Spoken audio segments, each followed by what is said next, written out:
Before the first sunrise, before the earth learned to breathe, before even the gods knew their own names, there was chaos. Not chaos as we understand it today, not noise, not destruction, not madness. This chaos was something far older and quieter. It was an endless expanse without shape or direction, a boundless void where time had not yet begun to flow. There was no up or down, no before or after, only infinite possibility waiting to awaken. Within this silent vastness, existence slowly began to stir. From chaos emerged Nyx, the night. She did not arrive with thunder or light, but with stillness. She spread herself gently across the void, wrapping the emptiness in shadow and calm. Nyx carried mystery in her presence, for where night exists, so do dreams, fears, and secrets yet unseen. From her came Thanatos, death without cruelty or rage, peaceful and inevitable. And Hypnos, sleep itself, soft and merciful, offering rest to gods and mortals alike. Alongside Nyx arose Erebus, the deep darkness, not merely the absence of light, but the shadows between things, the hidden places where silence grows thick. Where Erebus spread, depth was born, and the universe gained its first sense of distance and separation. Far below them, though below had not yet truly formed, came Tartarus. Vast, deep, and endless, Tartarus was the abyss beneath all existence. It was not yet a prison, but a place of immense power, a reminder that even in the beginning, the universe carried both creation and containment within itself. Then, from chaos itself, Gaia awakened. She did not descend from the sky, nor rise from the depths. She simply was. Warm, solid, and alive, Gaia brought form where there had been none. Her presence gave the universe weight and substance. Where she stretched, the first foundations of the world took shape. Mountains rose like slow breaths from her body, valleys curved into her skin, and the promise of rivers slept within her veins. Gaia was the first to feel what it meant to endure. She was stability in a universe still learning how to exist, and with her awakening, the emptiness of chaos began to feel less empty. But creation alone was not enough. From the void came Eros, small and quiet, yet more powerful than any force that had come before him. Eros carried desire, attraction, and connection. He bound what had been separate. He whispered longing into the heart of the universe, ensuring that no being would ever truly exist alone. Through Eros, bonds were formed, between earth and sky, between gods and their fates, between stories yet to be told. With Nyx and Erebus, Tartarus and Gaia, Eros completed the first circle of existence. Chaos, once silent and formless, now pulsed with meaning. Light had not yet been born, nor the sun, nor the moon.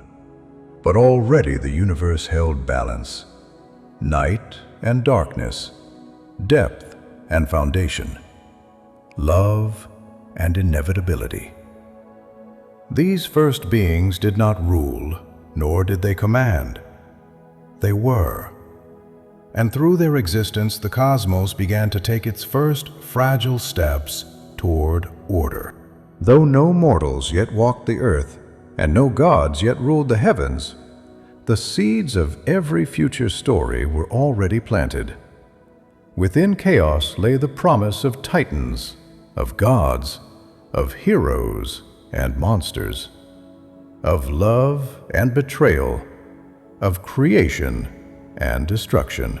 And so, from a silent void, the story of the world began. Not with a battle, nor with a king, but with a whisper, drifting through endless darkness, waiting to become a universe. As chaos slowly learned to breathe, and the first beings settled into their places, Gaia remained at the heart of the newborn universe. She was vast and patient, stretching endlessly in all directions, carrying within herself the promise of everything yet to come. But though she was whole, she was not complete. Above her, the emptiness still lingered, and so Gaia brought forth Uranus, the sky. He spread himself high above her, infinite and shimmering, arching over the earth like a great blue dome. Where Uranus extended, space gained height and direction. The universe finally knew what it meant to look upward. Stars had not yet taken their places, but the heavens themselves were born, vast and powerful, mirroring Gaia's own endless form. Together, earth and sky formed the first great union. From their bond came the children who would shape the next age of existence, the Titans. They were not born small or fragile. The Titans emerged immense and eternal, their presence echoing through the cosmos. Each carried within them a force of the universe itself, raw and elemental. Oceanus flowed outward, becoming the endless waters that circled the world. From him came rivers, seas, and the deep, uncharted spaces where mystery would always dwell. Tethys followed, gentle yet boundless, nurturing the countless waters that would one day sustain life. Hyperion carried the brilliance of light, the promise of the sun, the moon, and the stars yet to come. His glow was steady and timeless, marking the rhythms of days that had not yet begun. Beside him stood Theia, from whom vision and shining metals would later arise. Cuius embodied intellect and curiosity, the unseen force of understanding and foresight. From him came questions and the desire to seek answers. Phoebe followed, luminous and prophetic, carrying the quiet gift of insight and oracles. Crius marked the heavens, guiding the movements of constellations and cosmic cycles. He represented order among the stars, patterns written across the sky long before mortals would learn to read them. Iapetus stood apart, his gaze turned toward the future of mortal kind. Through him would come endurance, struggle, and the fragile strength of humanity, a bridge between gods and mortals yet unborn. And then there were the youngest, Cronus and Rhea. Cronus was sharp-eyed and watchful, his thoughts turning always toward power and change. Rhea, radiant and nurturing, carried warmth and promise within her, destined to become the mother of gods. But Gaia and Uranus's union did not bring forth only Titans. From their bond also came the Cyclopes, mighty beings with a single blazing eye, masters of craft and raw force. And the Hecatoncheires, giants with 100 hands and 50 heads, embodiments of overwhelming strength and chaos barely contained. Uranus looked upon these children and felt fear. Their power was too great, too wild, too unpredictable. He saw not possibility, but threat. And so, rather than allowing them to exist freely beneath the open sky, Uranus forced the Cyclopes and the Hecatoncheires deep into Gaia's own body, hiding them away in darkness. This act wounded Gaia. She felt her children trapped within her, their strength pressing against her depths, their cries echoing through her being. The earth groaned beneath the weight of her pain, and for the first time since creation began, suffering entered the world. Gaia's sorrow turned to anger. She could not bear the cruelty of Uranus, nor his fear-driven tyranny. From her depths, she called out to her Titan children, seeking one who would stand against the sky. One by one, they turned away, unwilling to challenge their father. all but Cronus. The youngest Titan listened. He heard Gaia's pain and felt destiny stir within him. Where others hesitated, Cronus stepped forward, ambition burning in his heart. Gaia crafted a sickle from her own substance, sharp, unyielding, and ancient, and placed it in her son's hands. When Uranus descended to embrace Gaia once more, Cronus struck. With this act, the sky was separated from the earth. Uranus was cast away, his rule broken, his closeness forever ended. Blood fell upon Gaia, and from it new beings would later arise, spirits of vengeance and fate, born from violence and betrayal. Cronus became ruler of the cosmos. For a time, the universe seemed to settle. The Titans were free. The sky no longer pressed upon the earth, and Gaia could breathe once more.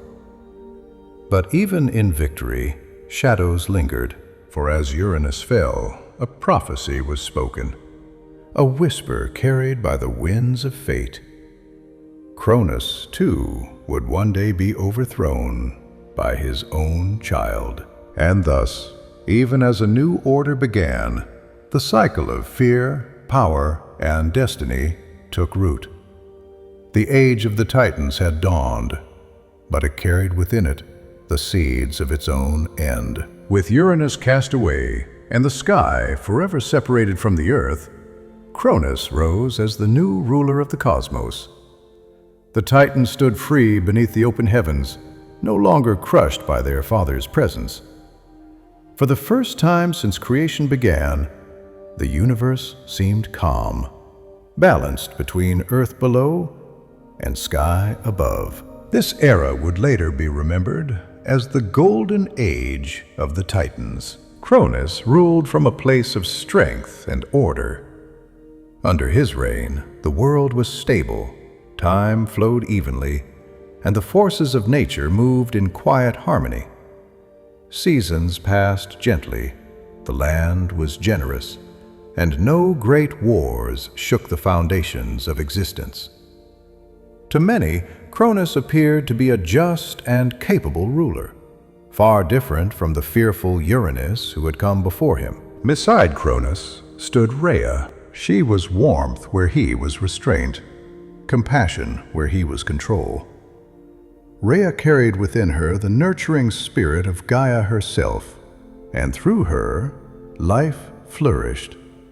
She walked the world freely, blessing mountains and valleys, rivers and fields, and all that would one day grow upon the earth. Yet beneath the surface of this peaceful age, a shadow lingered. Cronus remembered the prophecy. The words spoken at the fall of Uranus echoed endlessly in his mind, that he too would be overthrown by his own child. Though the sky was wide and the earth calm, fear took root in Cronus's heart. He had seized power through rebellion, and he knew too well how fragile rulership could be. At first he tried to ignore the prophecy, but fear, once born, does not remain silent. When Rhea gave birth to their first child, Hestia, Cronus felt panic rise within him. He looked upon the newborn not as a daughter, but as a threat, a future that could unmake him. And so, driven by terror rather than cruelty, Cronus swallowed the child whole, hiding her deep within himself, believing this act would secure his reign. Rhea was horrified. Still, she hoped it was a moment of weakness, a single terrible choice that would never be repeated. But when Demeter was born, and then Hera, then Hades, and Poseidon, each child met the same fate. One by one they vanished into Cronus, imprisoned within their father's body, alive yet unable to see the world. With every swallowed child, Rhea's grief grew heavier. She mourned not only her lost children, but the future that was slipping away. The Golden Age began to lose its warmth as fear poisoned the heart of its king. Cronus, once a symbol of stability, became consumed by vigilance, watching every movement of the cosmos, searching for signs of betrayal that had not yet come. Rhea could bear it no longer. When she became pregnant once more, she turned to Gaia for help. The Earth Mother listened, as she always had, and felt the familiar pain of history repeating itself. She saw the pattern clearly now: fathers fearing sons, power feeding upon fear, cycles destined to break only through courage and change. Together, Gaia and Rhea formed a plan. When the child was born, Rhea fled in secret to the distant island of Crete. There, hidden among mountains and forests, she gave birth to Zeus, her youngest son, and the one destined to challenge fate itself. To deceive Cronus, Rhea wrapped a stone in swaddling cloth and presented it as the newborn child.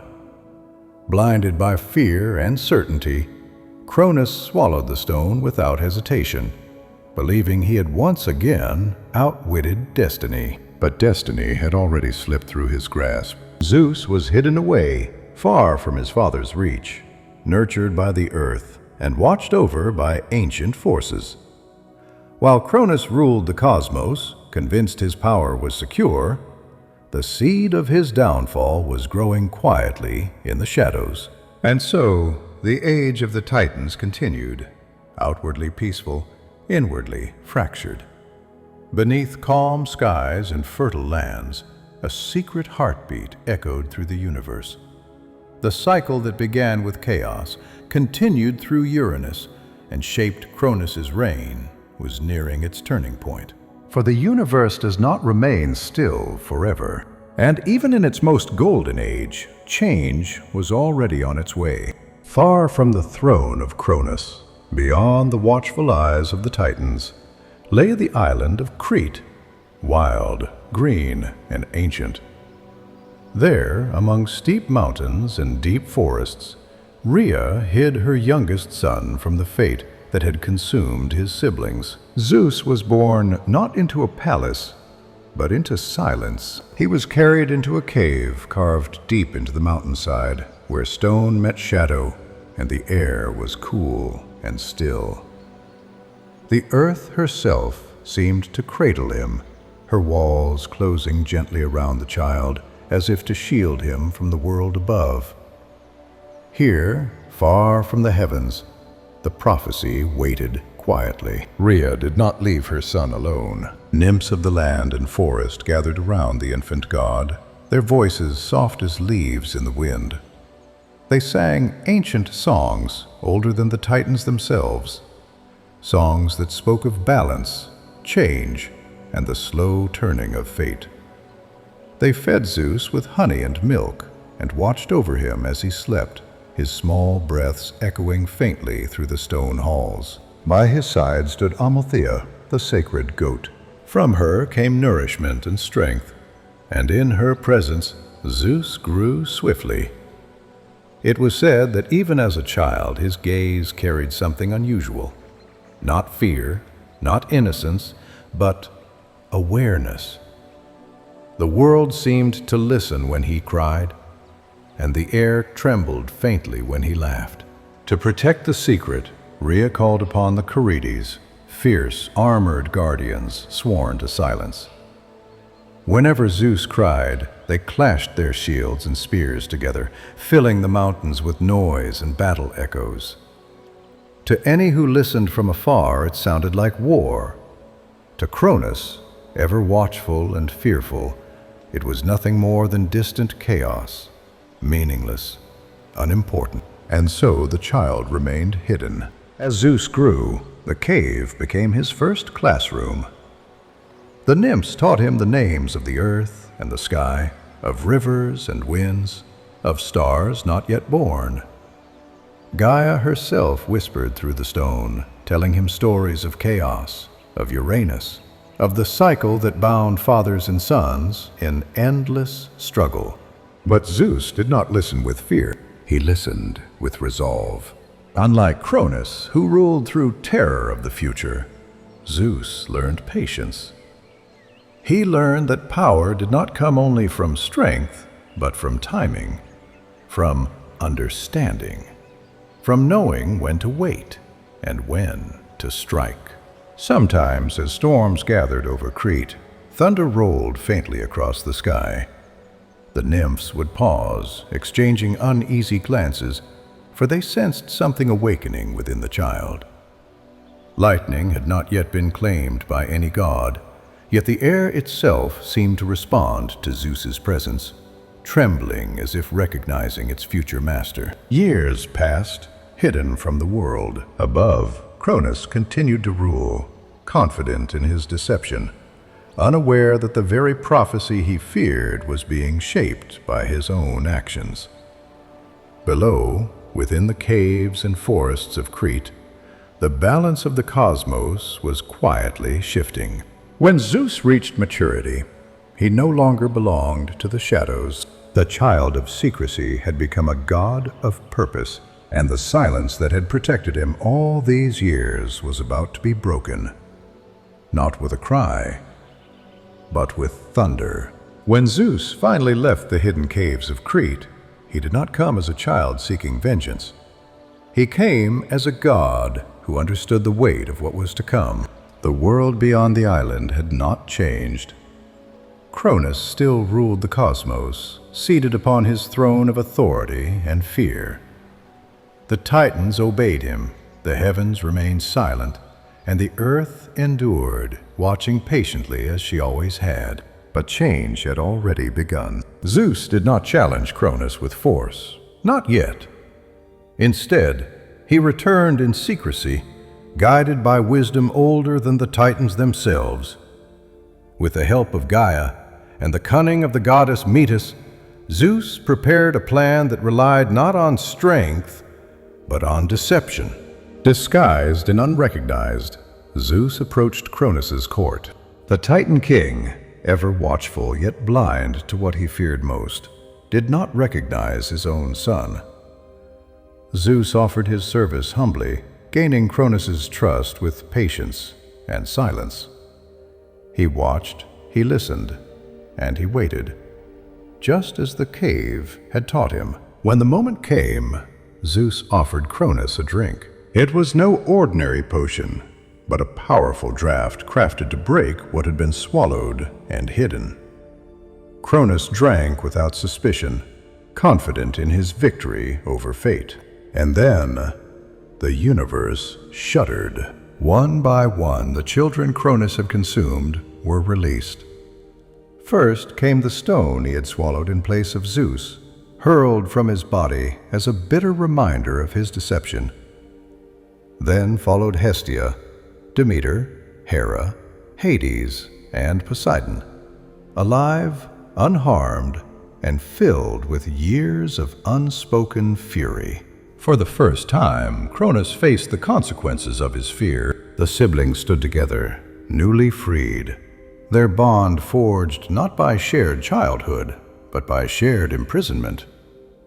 Zeus revealed himself at last, no longer hidden, no longer silent. Thunder echoed faintly as he stepped forward, his presence undeniable. Cronus tried to resist, but the balance had shifted. The gods who would become the Olympians now stood united. Yet Zeus knew that overthrowing Cronus alone would not end the cycle.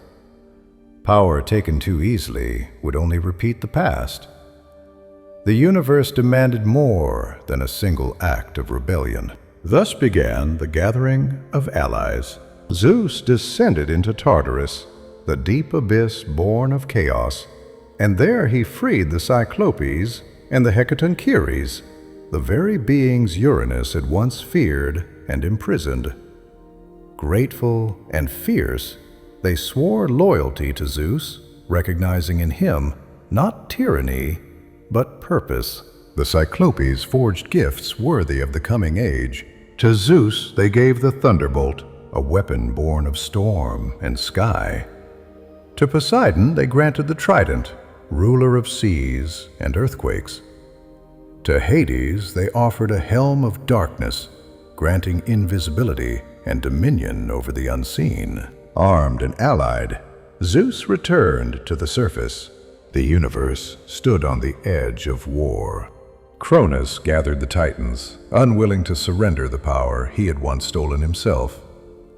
Earth and sky trembled as the two generations faced one another, destiny pulling them toward an inevitable clash. The age of the Titans was ending, and the war that would decide the fate of the cosmos, the Titanomachy, was about to begin. The time had come. The air trembled, the mountains shivered, and the seas heaved as the Titans and Olympians prepared to face one another. It was a war unlike any the universe had ever known, the Titanomachy, a battle that would shape the cosmos itself. Zeus, newly grown and resolute, stood at the forefront, his eyes flashing like lightning. Beside him, Poseidon raised his trident, sending waves surging across the world, while Hades, dark and unwavering, called upon the shadows of the underworld to rise and strike fear into the hearts of the enemy. The Titans, mighty and ancient, met them with strength and fury beyond imagination. Cronos, still immense despite his fear, wielded power honed through eons, and the elder Titans struck with blows that shook mountains, ripped oceans, and tore the sky itself. The battle raged across the heavens and the earth. Thunder clashed with rolling stone, fire met water, and wind tore through forests and plains. Cyclops, bound to the Titans, hurled boulders and forged weapons of immense power, while the Hecatoncheires, with their 100 hands, smashed the land in waves of chaos. Yet the Olympians fought with unity, cunning, and heart. Zeus called upon the lightning of the sky, hurling bolts that split mountains and ignited the clouds. Poseidon stirred oceans into towering walls of water, sweeping away enemies with their unstoppable force. Hades summoned the spirits of the underworld, creating shadows that twisted and trapped the Titans. Every blow, every strike was felt across the universe. Stars trembled, volcanoes roared, and the very foundation of the earth shuddered under the power of immortals clashing. Time itself seemed to pause as the battle raged, a war of wills as much as of strength, where strategy and courage held as much weight as raw force. Days, weeks, or perhaps mere hours, for time was strange in the presence of gods, passed in the fury of combat. The Titans, though vast and powerful, began to falter under the unity and ingenuity of the Olympians. One by one they fell, or were forced back, their might contained not by hate, but by the inevitability of change and the wisdom of youth. In the final clash, Cronus faced Zeus. Lightning and shadow collided, the sky split with fury, and the ground beneath them quaked. With a mighty strike and the combined strength of his siblings, Zeus overpowered his father. Cronus, who had once swallowed his own children out of fear, was bound and cast into Tartarus, the deep pit beneath the earth, where the mightiest Titans would remain imprisoned, unable to rise again. As the dust settled, silence returned to the cosmos. The age of the Titans had ended, not with the destruction of the world, but with the triumph of courage, unity, and the new order. The Olympians had won, yet the echoes of the Titanomachy lingered, in the mountains, in the rivers, in the very air. A reminder that even in victory, power must be respected, and that every age carries the memory of battles past. With Cronus cast into the dark depths of Tartarus, the universe stood at the dawn of a new age. The Titans' era had ended, and the Olympians rose, young and full of power, ready to shape the world according to their own rule. Zeus, now the eldest of the gods, claimed the heavens for his own domain. The sky stretched endlessly under his watchful gaze, thunder and lightning bending to his will. Poseidon, his brother, took the seas, sending waves and storms across the oceans, shaping the coastlines and filling the depths with creatures yet unseen. Hades, silent and somber, ruled the underworld, a place of shadows and endings where souls would find rest or face judgment. The remaining gods found their own places in this new order. Hestia tended the sacred hearth, bringing warmth and stability to both mortal homes and divine palaces. Demeter, gentle and abundant, watched over the fields and seasons, teaching the earth how to bear fruit. Hera, radiant and regal, would one day oversee marriage, family, and the bonds that tie mortals to each other. Each god, each goddess had a purpose, a domain, and a story to tell. Yet the echoes of the past lingered. The Titans, though defeated, were not entirely gone. Some remained in Tartarus, bound but still mighty, their fury simmering beneath the earth. Others roamed the edges of the world, mysterious and distant, influencing rivers, winds, and mountains in subtle ways. The world was no longer shaped by raw chaos alone, but by the interplay of order and memory, light and shadow, power and consequence. And within this new order, minor myths began to unfold. The stars placed in the sky by Hyperion carried stories of long-forgotten battles. The rivers whispered of Oceanus's endless wanderings, teaching mortals the rhythm of water and tide. Forests and mountains echoed Gaia's voice, reminding all living things of the enduring strength of the earth. Even Eros, the first spark of desire, lingered in every heart, ensuring that love, longing, and connection would forever shape the deeds of gods and men alike. From these whispers and shadows, mortals would one day learn lessons, discover mysteries, and tell tales that mirrored the struggles of the gods themselves.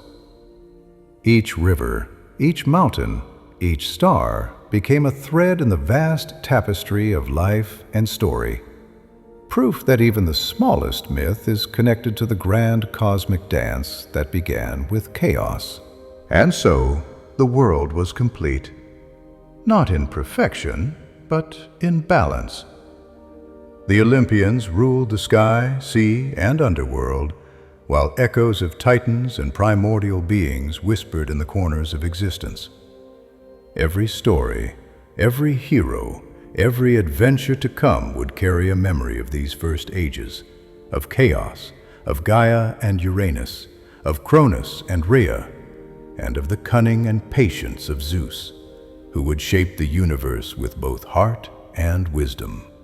Thus ends the age of creation, and thus begins the age of gods, heroes, and mortals, a world alive with stories, bound by destiny, and pulsing with the eternal rhythm of myth. With the Titanomachy concluded and the Titans bound, the universe breathed a deep, new rhythm.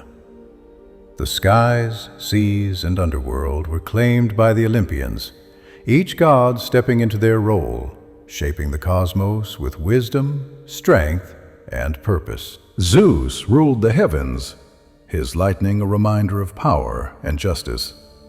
Poseidon's trident tamed the seas, yet stirred storms when his will demanded it.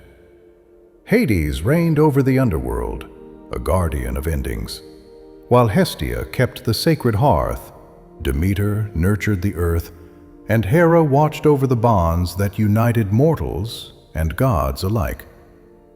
The universe had found balance, yet the echoes of creation, of chaos, Uranus, and the Titans still lingered, whispering secrets to those who would listen. Minor myths now intertwined with the great tales. The constellations carried the memory of battles, The rivers spoke of ancient struggles, and the winds remembered the footsteps of gods walking across the world. Eros, the first spark of desire, continued to shape hearts, ensuring that love, ambition, and longing would drive the stories of mortals and immortals alike. The age of creation had ended, but the age of gods and heroes was only beginning. Every mortal tale, every heroic quest, every act of courage or folly traced its roots back to the first stirrings of chaos. The struggles of Titans and Olympians became lessons whispered through the stars, reminders of the eternal cycle of power, consequence, and destiny. And so the universe pulsed with life and story. From the silent void of chaos to the formation of earth and sky, through the rise and fall of the Titans and the establishment of the Olympian order, every moment had built the stage for the adventures yet to come. Heroes would rise, monsters would roam, and the gods would watch, intervene, and sometimes be challenged, their stories forever woven into the fabric of the world. Thus, the tale of cosmogony stands not merely as a story of beginnings, but as the foundation of all myth. It reminds us that from silence comes creation, from fear comes courage, and from the smallest spark of life, entire worlds and stories may be born. The age of gods had begun, and with it, the endless dance of myth, fate, and legend would continue forever.